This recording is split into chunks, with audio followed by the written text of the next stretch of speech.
ईश्वर की कृपा से हम सबको यह पवित्र मनुष्य का जीवन चोला प्राप्त है।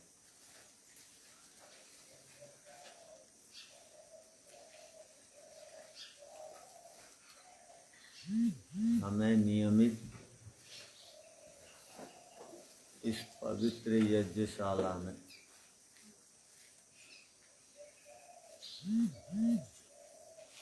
विभिन्न विषयों पर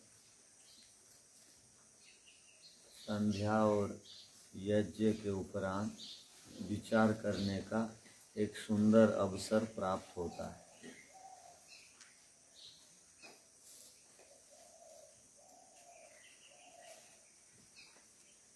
गुरुकुल में पढ़ने वाले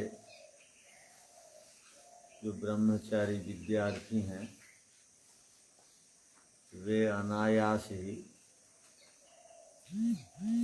अनेक उत्कृष्ट सिद्धांतों से, बातों से परिचित हो जाते हैं।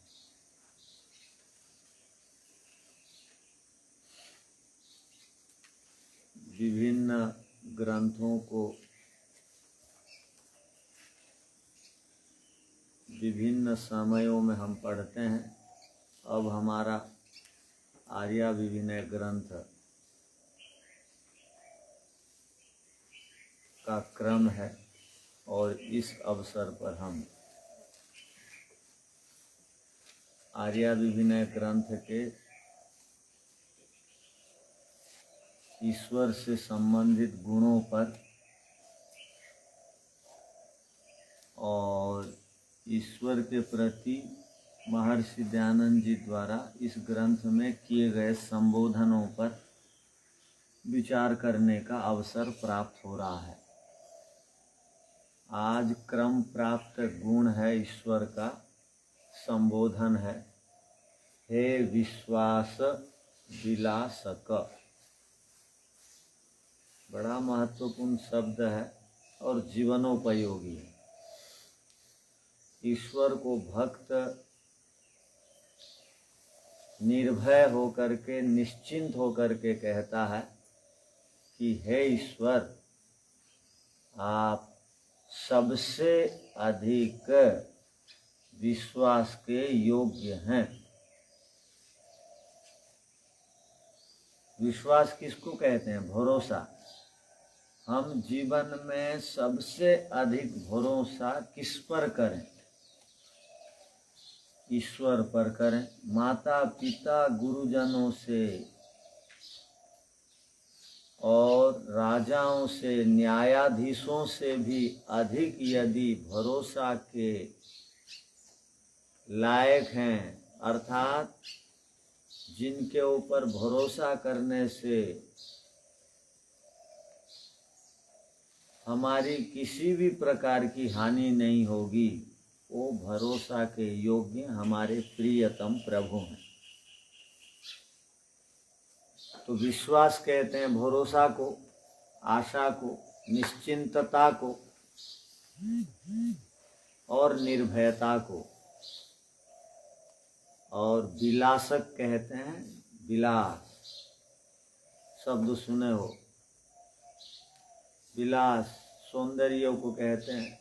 विलास दृढ़ता को प्राप्त कर लेना। और विलास हम लोग धातु पढ़ते हैं, लस धातु कई अर्थों में है। लस धातु मूर्धन्य सकार अंत में भी है, लस धातु दंत सकार अंत में भी है। तो लस श्लेषण क्रीडनयोः धातु है, मिलना। तो कहने का अभिप्राय विलासक का अर्थ हो गया जिसके ऊपर भरोसा करने से जीवन में दृढ़ता आती है, सुंदरता आती है, पवित्रता आती है, तेजस्विता आती है, बलिष्ठता आती है और कार्य करने की क्षमता बढ़ जाती है। कितना महत्वपूर्ण अर्थ है इस शब्द का।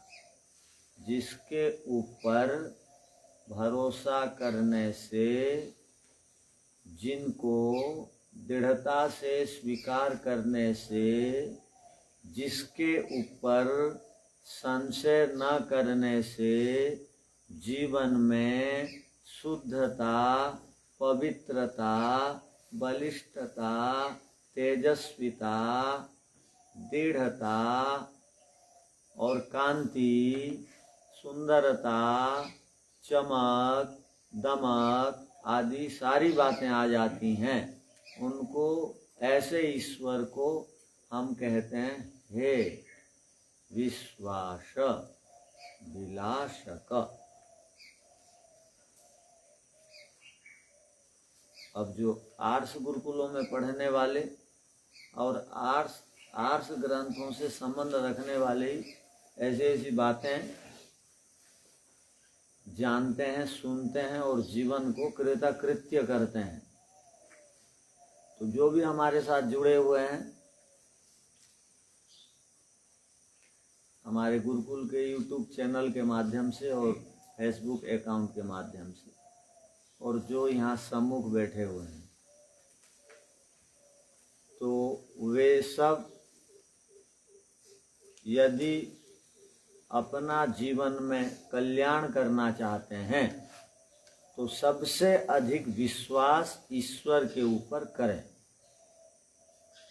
आप जो चाहते हैं उसको यदि आपकी इच्छा है प्राप्त करने की, सात्विक इच्छा, तो दुनिया के लोग ठग देंगे, हाँ बोल करके देंगे भी नहीं। दुनिया के लोगों को आजकल कहा जाता है ये भरोसा के लायक नहीं है, कब क्या बोल देते हैं, किंतु ईश्वर वचनबद्ध है। ईश्वर कहते हैं मेरे लिए जो समर्पित है, मेरी जो आज्ञाओं को मानता है, उसको मैं कभी भी धोखा नहीं दूंगा। यह इसका ईश्वर का व्रत है। जो मुझे स्वीकार करते हैं उनको मैं कभी धोखा नहीं देता हूं। मेरे ऊपर संसार के लोगों के समान संशय ना करें, ईश्वर का ये कहना है। अब एक को हमने कहा कि तुम किस समय आओगे, उसने कहा ठीक 1:30 बजे आऊंगा, और हम ताकते रहे, देखते रहे, वो आया नहीं। दोबारा पूछे भाई क्यों नहीं आए, ऐसी असुविधा आ गई। कब आओगे, अगले दिन आएंगे। किस समय तक आ जाओगे, 12 बजे तक, नहीं आए। तो संसार के लोग ऐसे जो कर्म फल पर विश्वास नहीं करते, जिनका कोई संबंध नहीं, पुनर्जन्म होता है, जो केवल भोग विलास में पड़े हुए हैं, वो हर समय विश्वास भरोसा दूसरों का तोड़ते हैं। कब किसको क्या वचन दे देते हैं। हमारी प्राचीन परंपरा रही है प्राण जाए पर वचन न जाए। आजकल वचन कितने बार हम तोड़ते रहते हैं, कितने बार झूठ बोलते रहते हैं, किंतु ईश्वर से संबंधित ये संबोधन हमको जीवन में आशा की किरण को प्रदान करता है कि हे संसार के लोगों, संसार में जैसे लोग विश्वास तोड़ते हैं, भरोसा तोड़ते हैं, धोखा देते हैं, वचन दे करके उसको पालते नहीं हैं, वैसे ईश्वर नहीं है। ईश्वर सभी प्रकार की सात्विक मनोकामनाओं को, हम संध्या में बोलते हैं अभिष्टे पीते, सभी प्रकार की सांसारिक इच्छाओं को और सभी प्रकार के अभ्युदयों को और मुक्ति सुख को देने वाला कोई है तो वो हमारे सबसे अधिक प्रियतम प्रभु हैं। तो वेद में कहा गया जो ईश्वर के ऊपर भरोसा करते हैं। विश्वास का अर्थ क्या है कि जो पदार्थ जैसा है उसको वैसा ही स्वीकार करना, उससे विपरीत स्वीकार नहीं करना। और मिथ्या विश्वास का अर्थ क्या है, जो पदार्थ जैसा नहीं है उसको वैसे मानना, जानना, स्वीकार करना, ये मिथ्या विश्वास है। ईश्वर की सत्ता है, ईश्वर न्यायकारी हैं, ईश्वर दयालु हैं। ईश्वर हमारे प्रति किसी ने यदि अन्याय किया है, ईश्वर अन्याय जिसके प्रति हुआ है उसको क्षतिपूर्ति देने वाले हैं, कंपनसेशन देने वाले हैं। और जिसने दूसरों का अन्याय किया है उसको ईश्वर विशेष दंड देने वाले हैं। ऐसा विश्वास जो करता है वो कभी दूसरों को धोखा नहीं देता। ये बहुत बड़ी बात है। यदि ईश्वर को हम कर्म फल दाता और न्यायकारी हृदय से स्वीकार करेंगे और ईश्वर के न्यायकारिता या न्याय व्यवस्था में चूक नहीं होती है, अर्थात वो विस्मरण नहीं करते, वो कभी भूलते नहीं, वो कम अधिक देते नहीं, तो मिथ्या विश्वास का अर्थ हो गया जो पदार्थ जैसा है उसको वैसा नहीं मान करके और कुछ मानना। और विश्वास का अर्थ हो गया जैसे पानी के ऊपर हमारा भरोसा रहता है, क्या मैं यदि पीऊंगा तो मेरी प्यास मिटेगी। हर एक व्यक्ति, संसार का हर एक व्यक्ति में एक प्रकार का विश्वास है पानी के ऊपर। वायु के ऊपर एक प्रकार का विश्वास है, वायु के ऊपर किसी का भी अविश्वास नहीं है, पानी के ऊपर किसी का भी अविश्वास नहीं है, सूर्य के ऊपर किसी का भी अविश्वास नहीं है।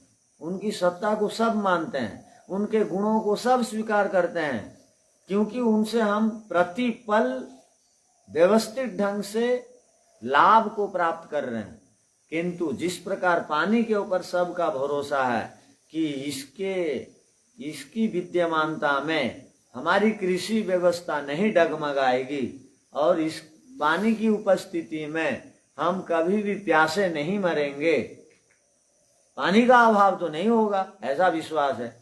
तो जैसे पानी के ऊपर भरोसा है कृषकों का, वायु के ऊपर भरोसा है पर्यावरणविदों का, और वर्षा के ऊपर भरोसा है, वैसे सूर्य के ऊपर भरोसा है सब लोगों का कि ठंड के दिनों में सब अपेक्षा करते रहते हैं। उत्तर भारत में 12-1 बजे तक वहां पर सूर्य की किरण नहीं पड़ पाती, धुंधलाहट सब तरफ, और ठंड के मारे बेचारे वो ओढ़ के रहते हैं, हाथ पैर आदि को सबको ढक के रहते हैं। उनका भरोसा है सूर्य उदय होगा तो शरीर के कपड़ों को उतारेंगे, इतना विश्वास है सूर्य के ऊपर। जैसे सूर्य के ऊपर हमारा भरोसा है, विश्वास है, पानी के ऊपर भरोसा विश्वास है, वैसे ही ईश्वर के ऊपर भी रखना पड़ेगा। ईश्वर के नामोच्चारण करते ही ईश्वर की आज्ञाओं को मानने वालों को ईश्वर सद्बुद्धि देते हैं, क्योंकि ईश्वर न्यायकारी हैं, अन्याय करने वालों को दंड देते हैं। हाँ, ईश्वर के घर देर है पर अंधेर नहीं, ध्यान रखना। ईश्वर का संकल्प है कि हमको कर्म करने की स्वतंत्रता दे रखे हैं। यदि हम गलत काम करते ही ईश्वर आकर के दंड देना चालू कर दें, कामों को रोक दें, तो हमारे स्वतंत्रता पर कोई चोट पहुंचा रहा है ऐसा समझना चाहिए। हमारे स्वतंत्रता में कोई बाधक बन रहा है, तो ईश्वर बाधक बनना नहीं चाहते हैं, हमारी स्वतंत्र केवल मार्गदर्शन देते हैं। देखो ऐसा करोगे तो तुमको भय लज्जा शंका तुम्हारे अंदर उत्पन्न होगा और जिसके कारण तुम परलोक में सुखी को प्राप्त नहीं होगे। यदि ऐसा करोगे उत्साह मिलेगा, इसका मतलब मेरी प्रेरणा है, समझ लेना। ईश्वर इतना तो करते हैं किंतु किसी का हाथ नहीं पकड़ते हैं, ध्यान रखना। माता पिता सामने रहते हैं तो गलत काम करते ही हाथ पकड़ देते हैं। ईश्वर वैसा शरीरधारी नहीं है, वो मन के अंदर भय लज्जा शंका उत्पन्न कर देते हैं गलत काम करते ही, बस ईश्वर का यही चाबुक है, जो उसको समझ लिया वो आगे बढ़ जाएगा, ना तो वो गड्ढे में गिर जाएगा। तो यहाँ पर कहा गया, हे विश्वास विलासक। तो ईश्वर के ऊपर जो भरोसा करते हैं, विश्वास करते हैं, ईश्वर उनको उत्साह, निर्भयता और समृद्धि और सब प्रकार के सुखों को देते हैं। जो ईश्वर के ऊपर भरोसा नहीं करते, विश्वास नहीं करते, विश्वास तोड़ते हैं ईश्वर का। हम लोग गीता में एक श्लोक पढ़ते हैं, बहुत बढ़िया। क्या? अज्ञश्च अश्रत दधानश्च संशयात्मा विनश्यति। कितनी बड़ी बात बताएगी। नायम लोको अस्ति न परो न सुखम संशयात्मनः। क्या कहा गया? जो संशय आत्मा है, जो ईश्वर के ऊपर भरोसा नहीं करते,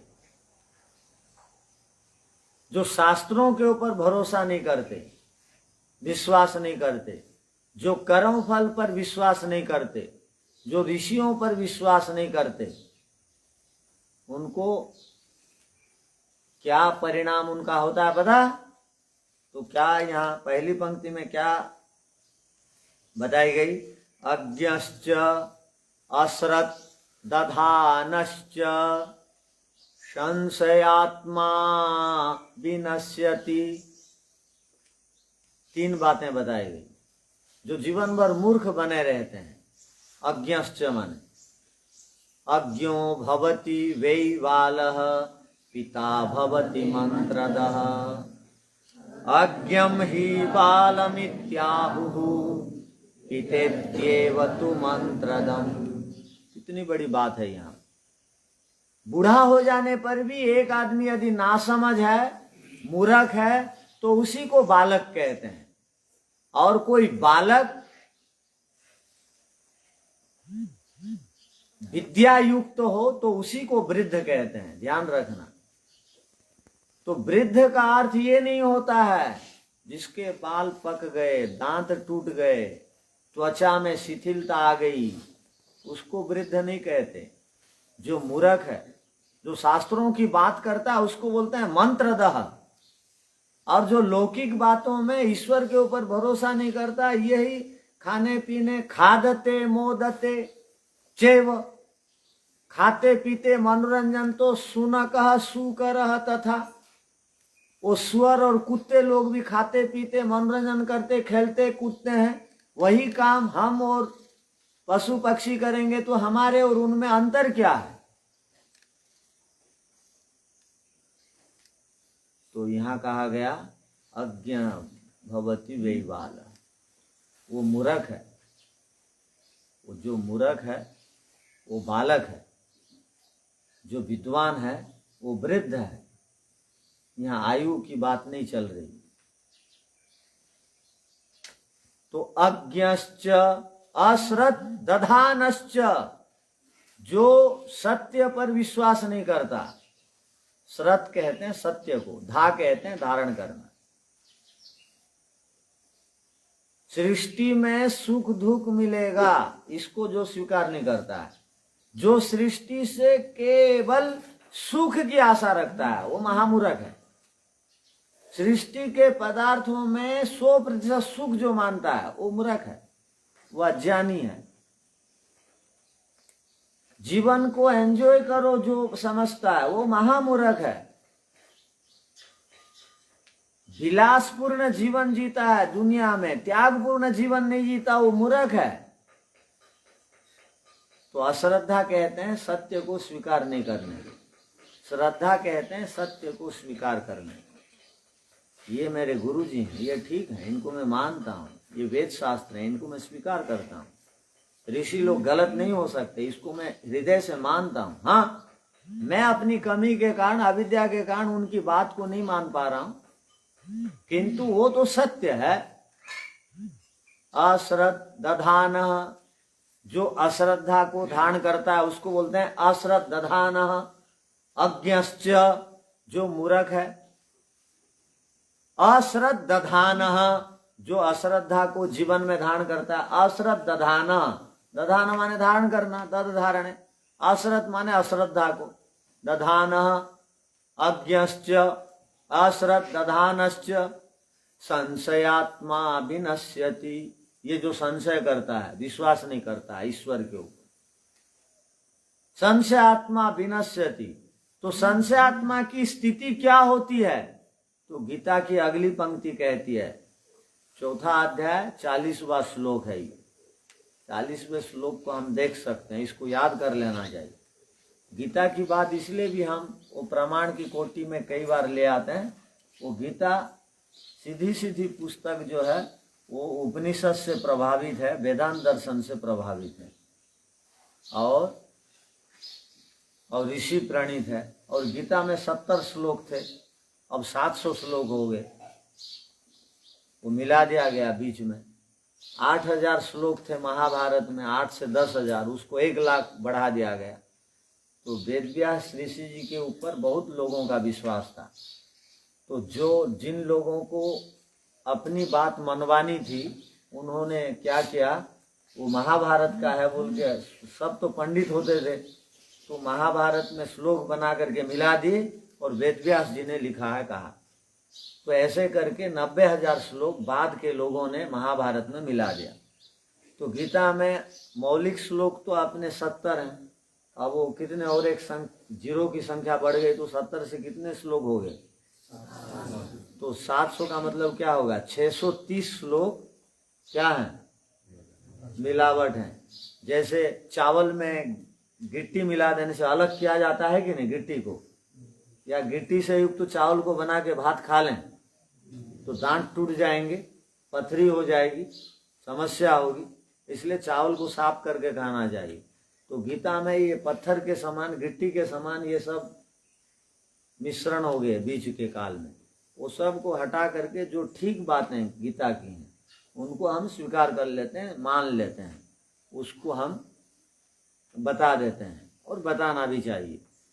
तो अब जो गीता याद कर रहे हैं 2 ब्रह्मचारी, कौन कौन है? ये 2 ब्रह्मचारी गीता याद कर रहे हैं। 700 श्लोक याद कर रहे हो ना? तो अब 700 श्लोक वो प्रतियोगिता में मानते हैं, तो 700 श्लोक को स्वीकार करना पड़ता है अभी। किंतु इसके मूल श्लोक संख्या बहुत कम है। तो कहने का अभिप्राय, गीता में ही यही बात बताई गई है, क्या? अज्ञश्च अश्रद्धानश्च संशयात्मा विनश्यति। संशयात्मा नष्ट को प्राप्त हो जाता है, उसका विनाश हो जाता है। जो भरोसा नहीं करता, विश्वास नहीं करता ईश्वर के पर, वेद शास्त्रों पर, ऋषियों पर, सत्यवादियों पर। क्या कहा गया?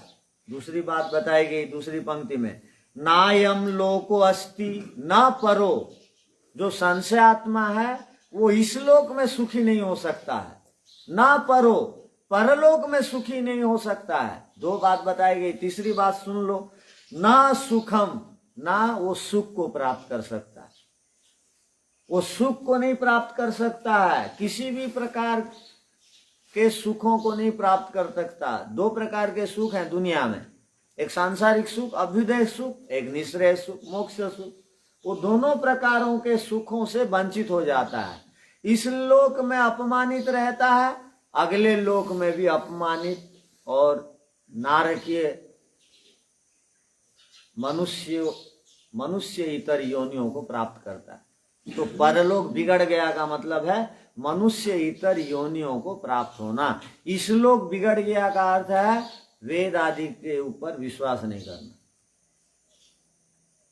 आहार निद्रा भय मैथुनम च में लगे रहना। आहार निद्रा भय मैथुनम च, हम लोग श्लोक पढ़ते हैं, सामान्यम एतत् पशुभिर नराणाम धर्मो हितेषाम अधिको विशेषो धर्मेण हीनः पशुभिः समानः येषाम न विद्या न तपो न ज्ञानम ते मर्त्यलोके भूरिवार भूता मनुष्य रूपेण मृगाश्च। जिसके पास ज्ञान नहीं, तप नहीं, अच्छी बातें नहीं, वो इस संसार में मृगाश्चरन्ति, वो मनुष्य देहधारी पशु पक्षी हैं। पशु पक्षियों के समान जीवन जी रहे हो। तो कहने का अभिप्राय, कितनी बड़ी यहाँ पर बात बताई गई कि नायम लोको अस्ति ना परो ना सुखम संशया आत्मनः। विश्वास तोड़ने से, भगवान के ऊपर विश्वास नहीं करने से, और जो सत्यवादी गुरु हैं, तपोनिष्ठ गुरु हैं, जो विद्या के लिए जीवन जीते हैं, ऐसे गुरुओं के ऊपर विश्वास नहीं करने से कितनी बड़ी हानि होती है। देखो ये बता रहे, ये लोक बिगड़ जाता है, अगला लोक भी बिगड़ जाता है, 2 प्रकार के सुखों से वंचित हो जाता है, और उसको क्या और हानि होगी, सब तो हानि हो गई। इसीलिए यहाँ कहा गया अज्ञश्च अश्रद्धानश्च संशयात्मा विनश्यति। अज्ञ बने नहीं रहना चाहिए, मूर्ख बने नहीं रहना चाहिए, विद्वान बनने के लिए प्रयत्न करना चाहिए। एक एक क्षण का महत्व को जो समझता है वो विद्वान बन जाता है। जो हर दिन छुट्टी मनाता है, विद्या के प्रति आलस्यता और विद्या के प्रति अश्रद्धा का भाव, विद्या के प्रति नासमझ का भाव रखता है, वो कभी विकास को प्राप्त नहीं होता। तो यहाँ 3 बातें बताई गई। अज्ञश्च, मूर्ख बने रहना ठीक नहीं है, वो मूर्ख नहीं बनेगा जो क्षण क्षण की महत्ता को समझेगा। दूसरी बात बताई गई अश्रद्धान, जो अश्रद्धालु है। अश्रद्धालु के विषय में क्या कहा गया हमारे शास्त्रों में? गीता के इस श्लोक से पहला वाला श्लोक में बताया गया, श्रद्धावान लभते ज्ञानम तत्परः संयतेन्द्रियः। तत्पर माने जो वेद शास्त्रों के प्रति श्रद्धा रख के उनको जानने के लिए तत्पर रहता है, तत्पर रहता है, तत्पर रहता है, आलस्यता में नहीं रहता, तत्पर रहता है। सुबह उठ जाता है, दिनचर्या कर लेता है। भौतिक दिनचर्या को फटाफट करनी चाहिए। क्या समझ में आई बात? ये गाड़ी में गया था परसों नरसों, हम आ रहे थे वापस, ये ब्रह्मचारी ये बोल रहा था आप हर काम को जल्दी हो जाए सोचते हैं। तो मैंने कहा वो योग दर्शन ठीक पढ़ता तो ऐसे नहीं बोलता। कहा वहां पर योग दर्शन में कहा है क्षिप्त मूढ़ विक्षिप्त एकाग्र निरुद्ध। क्षिप्त माने जल्दी जल्दी करना चाहिए भौतिक कार्यों को, व्यायाम जल्दी जल्दी, वो बगीचा का काम जल्दी जल्दी, खाने का काम फटाफट करके थाली धो के आ जाना चाहिए। खाने के नाम 1 घंटा, भ्रमण के नाम 1.5 घंटा, गप सप के नाम 5 घंटा, और ध्यान के नाम 5 मिनट। मंत्र बोल दो, ओम भूर्भुवस्सुवः तत्सवितुर्वरेण्यं भर्गो देवस्य धीमहि तन्नो देवी प्रचोदयात्। आप भवन, चलो चलो चलो हो गया खाना। अरे एकाग्रता के लिए अधिक समय और बाकी कामों के लिए जल्दी। लाइट लगाना है जल्दी, यहाँ से वहां आना है जल्दी, ट्रैक्टर लेना है जल्दी, ये भौतिक कार्य, इसमें टाइम पास क्यों? किंतु यदि ध्यान की बात आए तो आराम से, पढ़ाई की बात आती है तो आराम से, इसमें जल्दीबाजी नहीं। वो पढ़ाई साथ में जाती है, ज्ञान की बातें साथ में जाती, ये भौतिक बात थोड़ी जाएगी, यहीं रह जाएगी। वो कमाए ना खाने, अन्न संग्रह आदि सब यहीं रह जाएगा। जाने वाले के लिए समय देना। तो यहाँ क्या कहा गया? श्रद्धावान लभते ज्ञानम तत्पर संयतेन्द्रिय। वो जो तत्पर रहता है श्रद्धालु बन करके, वो ज्ञानी होता है और वो संयमी रहता है। ज्ञानम लब्धा, जो ज्ञान को प्राप्त कर लेता है श्रद्धालु बन करके, शास्त्रों के प्रति श्रद्धा भाव दिखा करके। ज्ञानम लब्ध्वा पराम शांति, पराम माने उत्कृष्ट शांति को प्राप्त कर लेता है। अचिरेण अधिगच्छति, बहुत जल्दी। पराम माने अनंत शांति को, पराम माने मोक्ष रूपक शांति को प्राप्त कर लेता है।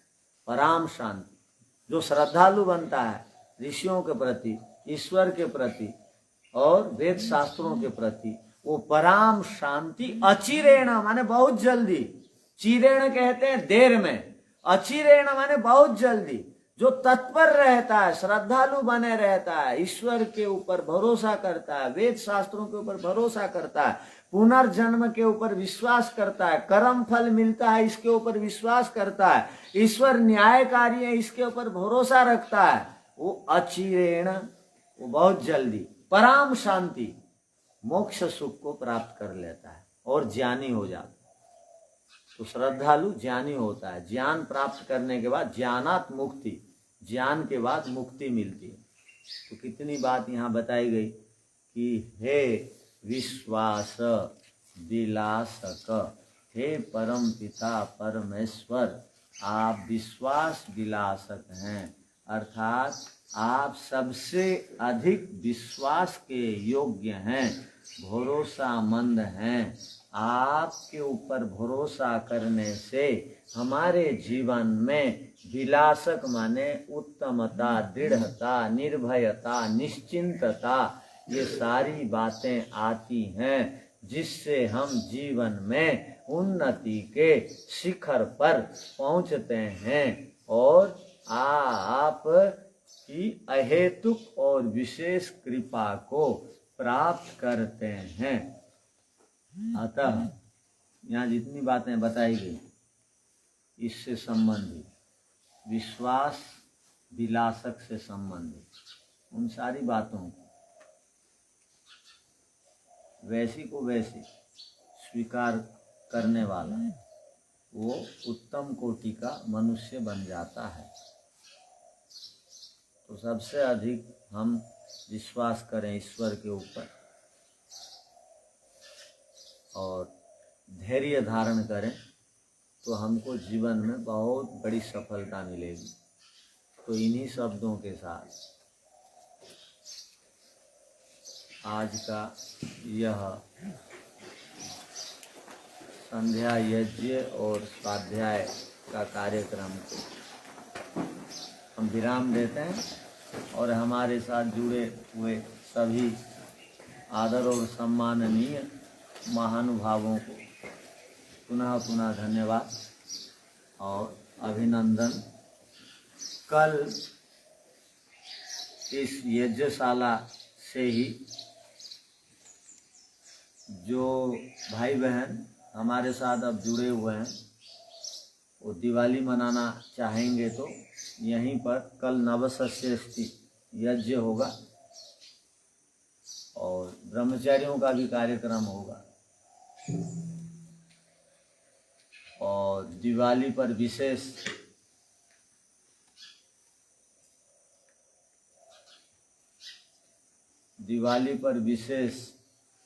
प्रवचन का भी कार्यक्रम होगा। तो कल इसी प्रकार 6:30 बजे से 8 बजे तक के इस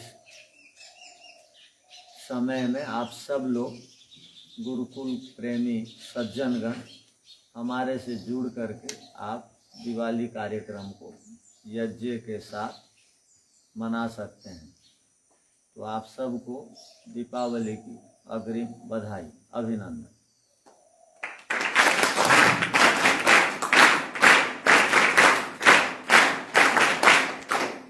तो यहाँ आज हमारे इस पवित्र यज्ञशाला में हमारे ही गुरुकुल परिवार के सदस्य हमारे आदरणीय जीवर्धन भाई जी और हमारे हरिशंकर जी तथा उनके साथ और 2 महानुभाव यहाँ पर उपस्थित हैं और इनसे हमारा बहुत पुराना संबंध है, बहुत पुराना, जब उस गुरुकुल में थे।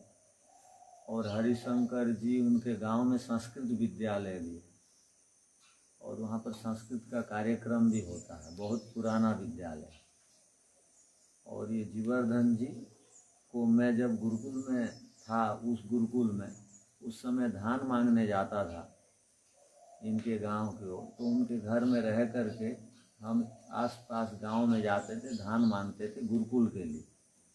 जैसे आज आचार्य जी अब भी जाते हैं मांगने के, धान को दान में मांगा जाता है जिससे कि कृषकों का वो धन पवित्र हो, सात्विक हो और सबको दे के खाना चाहिए। कल दीपावली में भी यही हम सीखेंगे कि पहले के लोग दे के खाते थे, दीपावली इसलिए मनाते थे नवसस्येष्टि के रूप में, क्योंकि पूरा धान गेहूं आदि पक जाया करता था। दाल की फसलें जो होली के समय जो फसल होती थी उससे अतिरिक्त सारी फसलें दिवाली तक पक जाती थी। तो दिवाली के दिन नुआ खाते थे पूरे देश के लोग, विश्व के लोग। हम लोग नुआ खा देते हैं। नवसस्येष्टि को हम उड़ीसा में इस क्षेत्र के लोग नुआखाई बोलते हैं, किंतु दीपावली के दिन नवसस्येष्टि को मनाते थे। तो कल है वास्तविक नुआखाई, नवसस्येष्टि। तो कल हम यहाँ मनाएंगे। तो जब धान मांगने जाते थे हम, उनके घर में हम रहते थे, तो उनकी 3 संतति है, मान 3 लड़कियां हैं जीवर्धन भाई, और तीनों की तीनों लड़कियां जो हैं वो अब तो शादी हो गई। उस समय वो छोटी छोटी थी और सब बिना संध्या किए सुबह शाम उन लोग घर में भोजन नहीं करते थे। मैं 18 साल पहले की बात कर रहा हूँ। तो बिना, उस समय मैं देखा एक परिवार जो बिना संध्या किए सब लोग बैठते थे। तो हम धान मांग के सुबह शाम आते थे, उनके घर में रहते थे। कल जो स्वामी जी आए थे भागवतानंद जी के साथ, तो इनके घर में रहते थे। सुबह जब बैठ के देखते थे वो सारे परिवार, इनकी पत्नी, ये तीनों बच्चियां बैठ करके उपासना करती। तो मुझे देख करके आश्चर्य लगा कि ये तो गुरुकुल में तो कोई पढ़े नहीं, इनकी बेटियां तो भी ये संध्या करती हैं। उस समय से इनके साथ हमारी आंतरिकता बनी। तो इनको वैसे ही, ये तो आयु में मेरे से बहुत बड़े हैं, तो भी हम वो जीवर्धन कंटा आछो काना आछो बोल देते हैं। तो इतना हमारा उनसे वो हो गया, माने प्रीति बढ़ गई, माने उनके गुणों को देख करके। तो वो हमारे हृदय में एक छाप छोड़ गए। तो यहाँ के ब्रह्मचारी भी दूसरों के हृदय में एक एक नई नई छाप छोड़ेंगे। तब जब संध्या यज्ञ का समय हो जाता है तो ब्रह्मचारी कहीं भी रहे, यदि संध्या यज्ञ का मंत्र बोलेगा तो दूसरे लोग सोचेंगे मानना पड़ेगा, ये धर्म को छोड़ता नहीं। और छोड़ना भी नहीं चाहिए। ईश्वर के ऊपर भरोसा नहीं करने वाला कुछ नहीं कर सकता है जीवन में। वो भौतिक समृद्धि को प्राप्त करके भी दुखी रहेगा, वो भोग नहीं पाएगा, वो सब छोड़ के जाएगा, रोगी हो जाएगा। तो इसीलिए ईश्वर के साथ जुड़े रहना चाहिए। तो हमारे वो आदरणीय हमारे जीवर्धन भाई